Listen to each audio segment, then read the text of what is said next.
রাজ্য জুড়ে চলা এসআইআর শুনানির মধ্যেই ইসলামপুর ব্লকের কমলাগাঁও সুজালি অঞ্চলের খাটাখোয়া এসএসকে স্কুলে গড়ে ওঠে হিয়ারিং সেন্টারে দেখা গেল ভোগান্তির চিত্র।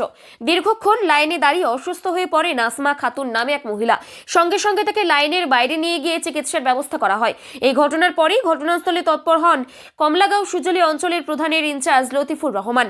তিনি অসুস্থ মহিলার খোঁজখবর নেন এবং সংশ্লিষ্টদের সঙ্গে কথা বলে দ্রুত সহযোগিতার ব্যবস্থা করেন। পাশাপাশি তিনি অভিযোগ করেন এসআইআর এর নামে সাধারণ মানুষকে হয়রানি করা হচ্ছে।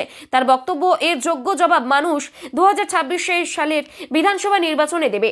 স্থানীয় বাসিন্দারা জানান, সকাল থেকে এই প্রধানের ইনচার্জ লতিফুর রহমান ও তার দল হিয়ারিং সেন্টারে উপস্থিত থেকে সাধারণ মানুষের কাগজপত্র যাচাই করে সহযোগিতা করেছেন, যাতে কারোর নাম বাদ পড়ে না, যাতে কেউ সমস্যায় না পড়ে। তার এই মানবিক ভূমিকায় সন্তোষ প্রকাশ করেছেন এলাকার মানুষ। এটা সমস্ত বিজেপির চক্রান্ত, মানুষ বুঝে গিয়েছে যে বিজেপির চক্রান্ত। বিজেপিকে লজ্জা করা উচিত যে এগুলো করছে কেন।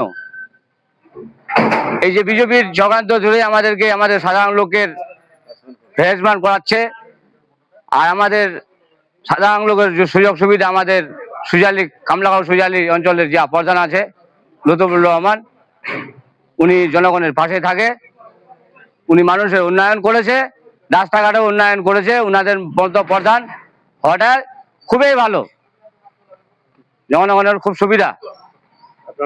আমার নাম গিয়াসউদ্দিন।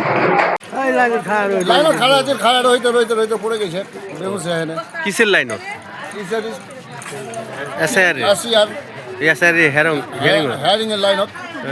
নাম হচ্ছে কেন বলাইছে?